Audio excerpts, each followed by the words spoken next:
രക്ഷയുടെ പാതയിൽ. ഈശോമിശിഹായ്ക്ക് സ്തുതിയായിരിക്കട്ടെ. ഇപ്പോഴും എപ്പോഴും സ്തുതിയായിരിക്കട്ടെ. പ്രിയപ്പെട്ട കുട്ടികളെ, നമ്മൾ ഈശോയുടെ പ്രബോധനങ്ങളെക്കുറിച്ചാണ് ഈ വർഷം പഠിച്ചുകൊണ്ടിരിക്കുന്നത്. കഴിഞ്ഞ നാളുകളിൽ നമ്മൾ ആദ്യത്തെ 4 കൽപ്പനകളെക്കുറിച്ച് പഠിക്കുകയുണ്ടായി. ഇന്ന് നമുക്ക് ഈശോ നൽകിയ 5-ാമത്തെ കൽപ്പനയെക്കുറിച്ചാണ് പഠിക്കുവാനുള്ളത്. നമുക്കെല്ലാം അറിയാം, കൊല്ലരുത് എന്നുള്ള ആ കൽപ്പനയുടെ വിവിധ തലങ്ങളെക്കുറിച്ച് നമുക്ക് മനസ്സിലാക്കണം. നമ്മുടെ 6-ാമത്തെ യൂണിറ്റിൻ്റെ പേര് ജീവൻ ദൈവദാനം എന്നാണ്. നമ്മളെപ്പോഴും പറയുന്ന കേൾക്കുന്ന ഒരു വാക്കാണ് ജീവൻ. ജീവനുള്ളവരെ പോലെ നീ എന്താ നല്ല ജീവനുള്ള ആളെപ്പോലെ അല്ലാത്തത്? ഈ ജീവൻ എന്ന് പറയുന്നത് ദൈവത്തിൻ്റെ ദാനമാണ്. ഓരോ കുഞ്ഞും ഈ ഭൂമിയിലേക്ക് ജനിക്കുന്നത് ഈശോയുടെ നമ്മളോടുള്ള സ്നേഹത്തിൻ്റെ പ്രതീകമാണ്. ആ ദൈവത്തിൻ്റെ സ്നേഹത്തെ കാണുവാൻ വേണ്ടിയാണ് കുഞ്ഞുങ്ങളുണ്ടായി കഴിയുമ്പോഴേ ബന്ധുക്കളും ഏറ്റവും അടുത്ത ആളുകൾ ആ കുട്ടിയെ കാണുവാൻ, ആ കുഞ്ഞിനെ കാണുവാൻ നമ്മൾ ചെല്ലുന്നത്. അപ്പോൾ നമുക്ക് ജീവൻ വളരെ പ്രധാനപ്പെട്ടതാണ്. ദൈവമാണ് ആ ജീവൻ്റെ ഉടമ. നമുക്ക് നൽകിയിരിക്കുന്ന ജീവൻ വളരെ നല്ല രീതിയിൽ സംരക്ഷിക്കുവാൻ, ഉത്തരവാദിത്വത്തോടെ ആ ജീവനെ കാത്തുപരിപാലിക്കുവാൻ നാം ശ്രദ്ധിക്കണം. പരിശുദ്ധ പിതാവ് ഫ്രാൻസിസ് മാർപ്പാപ്പ ഒരിക്കൽ ഇങ്ങനെ നമ്മളോടായി ചോദിച്ചു, ഈ ഭൂമിയിൽ പിറന്നു വീണ ഓരോ കുഞ്ഞും ദൈവത്തിൻ്റെ ദാനമാണ്, സമ്മാനമാണ്. ഈ കുഞ്ഞുങ്ങൾ ഓരോരുത്തരും ദൈവത്തിൻ്റെ ഇഷ്ടത്തിനനുസരിച്ചാണോ ജീവിക്കുന്നത്? ഈ ഒരു ചോദ്യത്തിന് നമ്മൾ കൃത്യമായിട്ട് മറുപടി കൊടുക്കുവാൻ ബാധ്യസ്ഥരാണ്. മാർപ്പാപ്പ അവിടെ ചോദിച്ച കാര്യം ഇത്രയേ ഉള്ളൂ: നമ്മുടെയൊക്കെ ദൈവം നൽകിയ ജീവിതം ഉത്തരവാദിത്വത്തോടെ ഒരു നല്ല വ്യക്തിയായിട്ട്, നല്ലൊരു ക്രിസ്ത്യാനിയായിട്ട്, നല്ലൊരു മനുഷ്യനായിട്ട്, ദൈവത്തിന് പ്രീതിയുള്ള ആളുകളായിട്ടാണോ, കുഞ്ഞുങ്ങളായിട്ടാണോ ജീവിക്കുന്നത്? നമ്മുടെ 6-ാമത്തെ പാഠത്തിൽ 2 വ്യക്തികളെക്കുറിച്ച് ആദ്യമേ പറയുന്നുണ്ട്.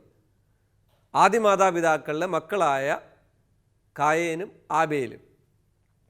കായേൻ കൃഷിക്കാരനായിരുന്നു, ആബേൽ ആട്ടിടയനായിരുന്നു. ദൈവത്തിന് അവരുടെ കൃഷിയുടെയും ആടുവളർത്തലിൻ്റെയൊക്കെ സമ്മാനം സമർപ്പിക്കുക. കായേൻ ആ സമർപ്പണത്തിൽ ചെറിയ ചെറിയ കള്ളത്തരങ്ങളൊക്കെ, അല്ലെങ്കിൽ കേടായ സാധനങ്ങൾ, അല്ലെങ്കിൽ നല്ല പുഷ്ടിയില്ലാത്ത സാധനങ്ങളൊക്കെയാണ് വെച്ചത്. എന്നാൽ ആബേൽ ഉള്ളതിലെ ഏറ്റവും നല്ല ആട്ടിൻകുട്ടിയെ ദൈവത്തിന് സമർപ്പിക്കുക. ആബേലിൻ്റെ ആ സമ്മാനം ദൈവത്തിന് ഇഷ്ടപ്പെട്ടു. എന്നാൽ ആബേലിന് ദൈവത്തിൻ്റെ നല്ല വാക്ക് കേൾക്കാൻ പറ്റിയതിൽ കായേന് ഭയങ്കര അസൂയ തോന്നി. അസൂയ നല്ലതല്ലല്ലോ. അസൂയ ഈശോയ്ക്ക് ഇഷ്ടമുള്ള ഒരു കാര്യമല്ല. ഈ കായേൻ എന്ത് ചെയ്തെന്നറിയാവോ? ആബേലിനെ കൂട്ടി വയലിലേക്ക് പോയി വാക്കുതർക്കമുണ്ടാകുന്നു. അവിടെ വെച്ച് കായേൻ ആബേലിനെ കൊല്ലുകയാണ്. ലോക ചരിത്രത്തിലെ ആദ്യത്തെ കൊലപാതകം അതാണ് എന്ന ബൈബിളിൽ നമ്മൾ വായിക്കുന്നത്. ദൈവം കായേനോട് ചോദിക്കുക, നിൻ്റെ സഹോദരൻ എവിടെ? കായേൻ അപ്പോൾ പറയുക, എൻ്റെ സഹോദരൻ്റെ കാവൽക്കാരൻ ഞാനാണോ? ഈ ചോദ്യങ്ങളൊക്കെ നമ്മുടെ ജീവൻ്റെ വിലയെക്കുറിച്ച്, മഹത്വത്തെക്കുറിച്ച്, ഓരോ വ്യക്തിയും ജീവന് എത്രമാത്രം പ്രാധാന്യം കൊടുക്കണമെന്നൊക്കെ നമ്മളെ ഓർമ്മിപ്പിക്കുന്നു. പ്രിയപ്പെട്ട കുട്ടികളെ, നമുക്ക് ദൈവം ദാനമായിട്ട് നൽകിയതാണ് നമ്മുടെ ജീവിതം. ഈ ഭൂമിയിൽ നിനക്ക് ജനിക്കുവാൻ ദൈവം തിരഞ്ഞെടുക്കപ്പെട്ടവരാണ് നിൻ്റെ അപ്പനും അമ്മയും. നമ്മൾ കഴിഞ്ഞ പാഠത്തിൽ അത് നമ്മൾ കണ്ടതാണ്.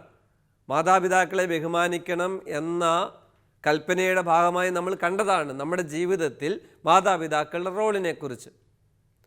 ഈ മാതാപിതാക്കളിലൂടെ ദൈവം നമ്മളോടുള്ള സ്നേഹത്തെ പ്രതി ജീവൻ നൽകി. ആ ജീവനെ കൃത്യതയോടെ കാത്തു സൂക്ഷിക്കണം. കൊല്ലരുത് എന്നുള്ള വാക്ക് നമ്മൾ കൃത്യമായിട്ട് മനസ്സിലാക്കണം. 2 കാര്യങ്ങളാണ് ഈശോ നമ്മളോട് പറയുന്നത്. ദൈവത്തിൻ്റെ ഛായയിലും സാദൃശ്യത്തിലും സൃഷ്ടിച്ച മനുഷ്യൻ അവൻ്റെ ജീവനെ സംരക്ഷിക്കണം. അവൻ്റെ ജീവന് എതിരായിട്ട് നിൽക്കുന്ന കാര്യങ്ങൾ ചെയ്യരുത്. നമ്മുടെ ജീവനെപ്പോലെ തന്നെ പ്രധാനപ്പെട്ടതാണ് മറ്റുള്ളവരുടെ ജീവനും. ഞാൻ ഡ്രൈവിംഗ് നടത്തുമ്പോൾ ശ്രദ്ധിക്കുന്നൊരു കാര്യമുണ്ട്. അശ്രദ്ധ കൊണ്ട് എനിക്ക് അപകടമുണ്ടാവരുത്, ഒപ്പം മറ്റുള്ളവർക്കും അപകടമുണ്ടാവരുത്. മറ്റുള്ളവരുടെ ജീവന് വില കൊടുക്കുന്ന വ്യക്തികൾ എപ്പോഴും വളരെ കെയർഫുള്ളായിട്ടാണ്, ശ്രദ്ധയോടെയാണ് വാഹനം ഓടിക്കുകയുള്ളൂ. നമ്മൾ കഴിഞ്ഞ നാളുകളിൽ പത്രത്തിലൊക്കെ വായിച്ചു, അമിത വേഗതയിൽ ബൈക്ക് ഓടിച്ച് അപകടത്തിൽപ്പെടുന്ന ചില കുട്ടികൾ, ആളുകൾ, അവരുടെ അശ്രദ്ധ മൂലം ജീവിതത്തിൽ പെട്ടെന്ന് ജീവൻ നഷ്ടപ്പെടുന്ന നിസ്സഹായരായിട്ടുള്ള മനുഷ്യർ. നമ്മളും മറ്റുള്ളവരുടെ ജീവന് വില കൊടുക്കുന്നവരായിട്ട് മാറണം.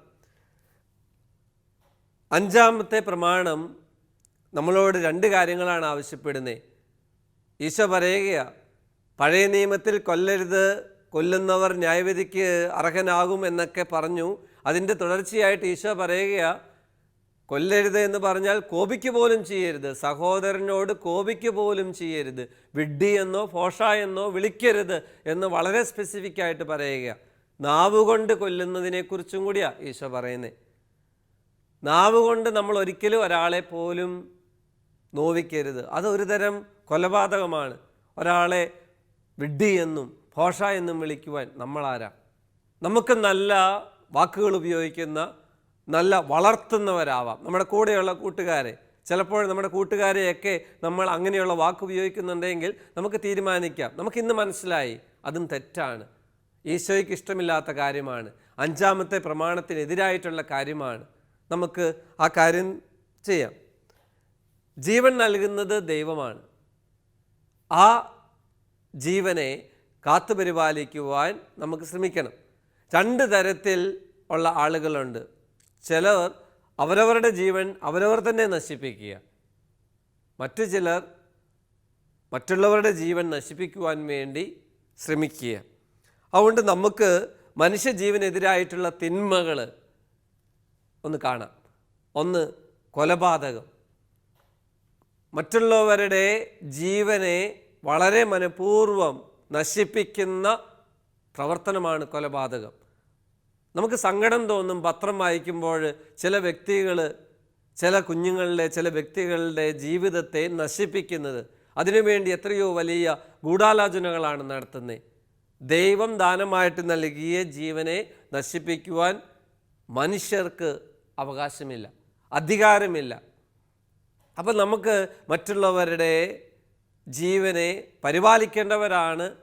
ആ ഒരു ബോധ്യം നമുക്കുണ്ടാവാം. കൊലപാതകം ജീവനെതിരായിട്ടുള്ള തിന്മയാണ്. 2, ദയാവധം.